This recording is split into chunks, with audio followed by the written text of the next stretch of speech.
সতীৰ্থসকল নমস্কাৰ।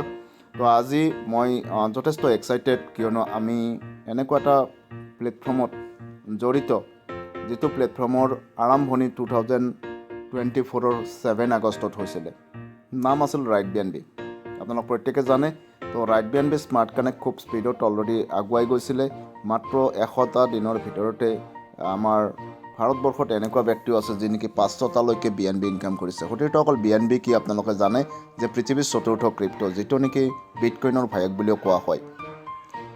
কিয়নো আগন্তুক গুগলৰ প্ৰেডিকশ্যন অনুসৰি বিটকইনৰ পিছে BNBৰ ভেলু বাঢ়ি গৈ আছে। গতিকে আগন্তুক কিছু মাহ কিছু বছৰৰ ভিতৰত BNBৰ ভেলু যথেষ্ট ওপৰলৈকে যাব। গতিকে সতীৰ্থসকল, BNB আমি আৰ্ণ কৰিব পৰা এই প্লেটফৰ্মখন ৰাইট BNB 2024 চনৰ 7 আগষ্টৰ দিনা পাব্লিছ হৈছিলে। ৰাছিয়াৰ পৰা ব্লকচেইন টেকন'লজিৰ ওপৰত ইয়াক এৰি দিয়া হৈছিলে। প্ৰতিজন ৰাইডাৰে নিজৰ মালিকী স্বত্বত অলৰেডি BNB আৰ্নিং আৰম্ভণি কৰিছিল। মাত্ৰ প্ৰথম 100 ডেজৰ ভিতৰতে যিসকলে BNB ইনকাম কৰিছে, 500 BNBলৈকে ইনকাম কৰা ব্যক্তি অলৰেডি আমাৰ ইণ্ডিয়াতো আছে। গ্ল'বেল লেভেলত 35 কাণ্ট্ৰিত অলৰেডি ই এক্সপাউণ্ড হৈছিল। আৰু বিশেষ টেকনিকেল অসুবিধাৰ কাৰণে ইয়াৰ ৰয়েল্টি ফাংচনটো ব্ৰেক লাগিছিল। সতীৰ্থসকল, ৰয়েল্টি ফাংচনটো ব্ৰেক লগাৰ লগে লগে আমাৰ ডেভেলপাৰ, আমি লাকি যে আমি এনেকুৱা ডেভেলপাৰৰ সৈতে আমাৰ ছিষ্টেমটো আছে বা ডেভেলপাৰে আমাৰ ছিষ্টেমটো বনাইছে। তো তেখেতসকলে নতুন স্মাৰ্ট কানেক্ট অলৰেডি তৈয়াৰ কৰিলে, আৰু যিটো নতুন স্মাৰ্ট কানেক্ট তৈয়াৰ কৰিলে তাত এই প্লেনটো ৰাইট BNBৰ প্ৰথম যিটো ভাৰ্চন আছিলে তাক যথেষ্ট আপগ্ৰেড কৰি পেলাই ৰেডি কৰিছিল। আকৌ নাম দিছিলে ৰেইন BNB। তো ৰেইন BNB নামৰ এই ছিষ্টেমটোৰ বহুখিনি আপডেট ভাৰ্চন হয় ৰাইট BNBৰ। তো এই নতুন স্মাৰ্ট কানেক্টটো আৰম্ভণি হোৱাৰ মাত্ৰকে ইয়াৰ ডমেইন ৰিলেটেড ইছ্যু অলৰেডি আৰম্ভণি হৈছিলে।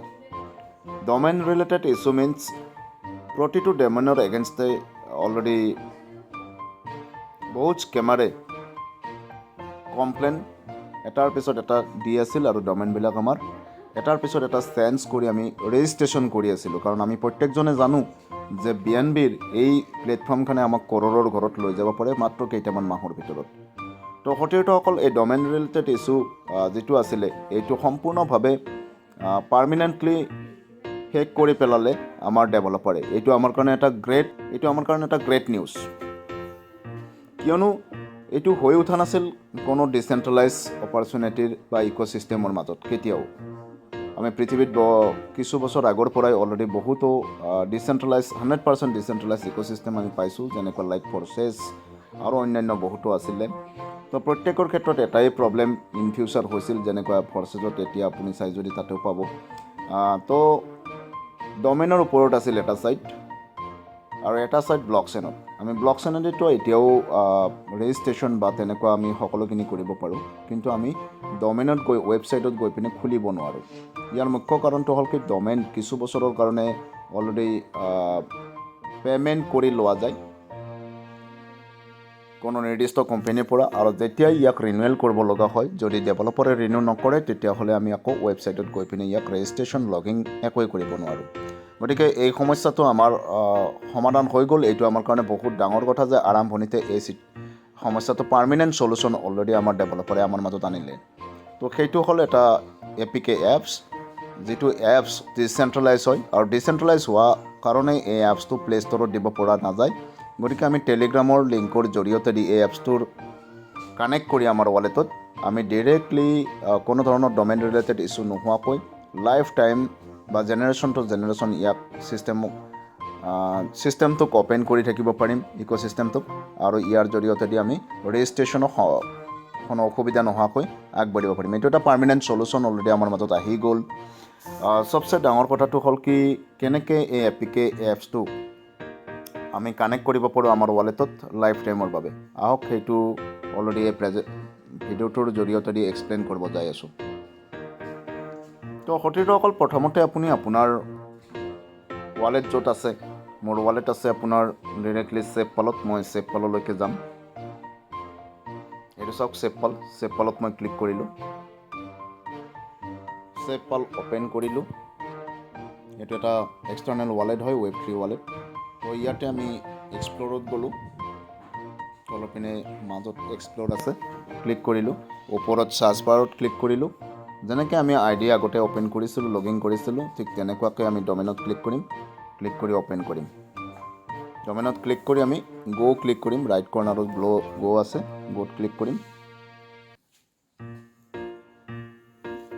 এইটো পেজ আহিছে, এই পেজটোত আমি কাট কৰি দিম কমপ্লিটলি। চাওক অলৰেডি লগিঙৰ কাৰণে ৰেডি।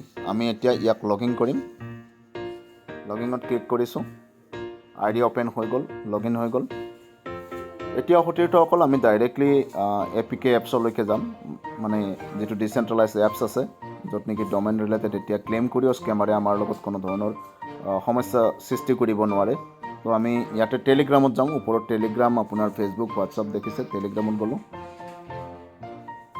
টেলিগ্ৰামত ক্লিক কৰিলোঁ। সতীৰ্থসকল টেলিগ্ৰামত যোৱাৰ পিছত চাওক RainBnB ডিচেণ্ট্ৰেলাইজ এপছ, ইয়াৰ ওপৰত আমি ক্লিক কৰিম। ইয়াত আমি আপগ্ৰেড আহিব বা ইনষ্টল আহিব, আমি আপগ্ৰেড বা ইনষ্টলৰ ওপৰত ক্লিক কৰিম।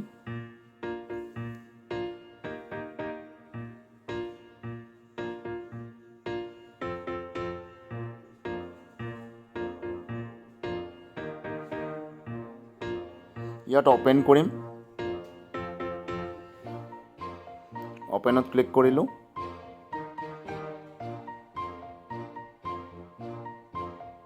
এতিয়া সতীৰ্থসকল চাওক, এই ডিচেণ্ট্ৰেলাইজ এপছটোৰ জৰিয়তে দি আমাৰ অলৰেডি আইডি লগ ইন হৈ গ'ল। ইয়াতে আমি এভৰিথিং চাব পাৰোঁ, যেনেকুৱা আগত চাইছিলোঁ, বা ইয়াৰ পৰা আমি ৰেজিষ্ট্ৰেশ্যন যেতিয়া কোনো এজন নিউ পাৰ্চনক কৰিব লাগে, আমি এই এপছটোৰ মাধ্যমতে আমি ৰেজিষ্ট্ৰেশ্যনো কৰিব পাৰিম।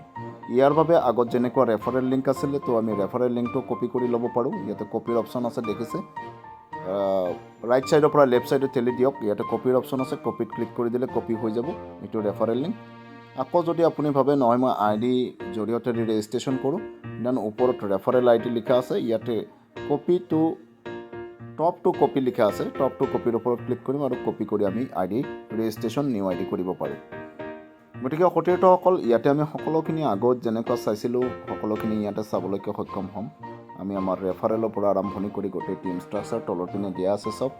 অলৰেডি ডেছবৰ্ড আছে, মাই টিম আছে, কমিউনিটি আছে, ডাউনলাইন আছে, আমি ডাউনলাইনৰো এভৰিথিং চাব পাৰোঁ। গোটেইটো ইয়াতে চাবলৈকে আমি সক্ষম হ'ম, ৰেজিষ্ট্ৰেশ্যন, লগ ইন সকলোখিনি কৰিবলৈ পাৰিম। লগতে সতীৰ্থসকল যাৰ মাল্টিপুল আইডি আছে RainBnBত, তো তেখেতসকলে ৰাইট কৰ্নাৰত ওপৰৰ পিনে যিটো কালাৰফুল কৰ্নাৰত যিটো চিম্বল আছে, ইয়াৰ ওপৰত ক্লিক কৰক। এইটো দেখিছে, ইয়াত আপোনাৰ ৱালেটটো ডিছকানেক্ট কৰক। ইয়াৰ পিছত আপোনাৰ নেক্সট ৱালেটটো য'ত আছে, মানে নেক্সট আইডিটো য'ত আছে, চেপপালত আছে, মেটামেক্সত আছে বা ট্ৰাষ্ট ৱালেটত আছে, তাত ক্লিক কৰি পেলাই আপুনি সেই আইডিটো কানেক্ট কৰিও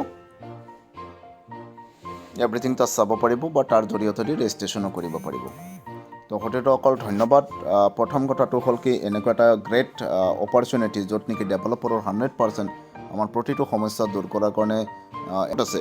গতিকে আমি এই প্লেটফৰ্মটোৰ জৰিয়তে BNB আৰামছে ইনকাম কৰিব পাৰিম। যেতিয়াই আপুনি চাব, যিকোনো এটা আৰম্ভণি ছেশ্যনত যদি কিবা এটা প্ৰব্লেম বা সমস্যা সন্মুখত আহে, সেই প্ৰব্লেমটো ছল্ভ হোৱাৰ পিছত ই সঠিক মাত্ৰাত কাম কৰে। গতিকে সতীৰ্থসকল ৰাইট কৰক, RainBnB, যোনে যিমান ইচ্ছা সিমানে ইনকাম কৰাৰ কাৰণে আগবাঢ়ি ওলাই আহক।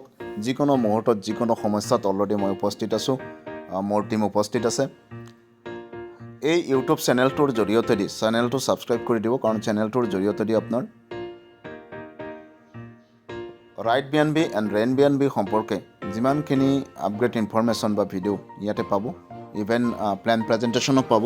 ইয়াৰ উপৰিও USDTৰ পৰা কেনেকৈ আপোনাৰ OPBNB নেটৱৰ্কলৈকে OPBNB বনাব পাৰি, বা BNB স্মাৰ্ট চেইনৰ পৰা কেনেকৈ OPBNB বনাব পাৰি, সকলো ধৰণৰ ভিডিঅ' এভেইলেবল আছে, য'ত নেকি আপোনাৰ ব্যৱসায়ৰ এটা টুল হিচাপে ইয়াক ব্যৱহাৰ কৰিব পাৰিব।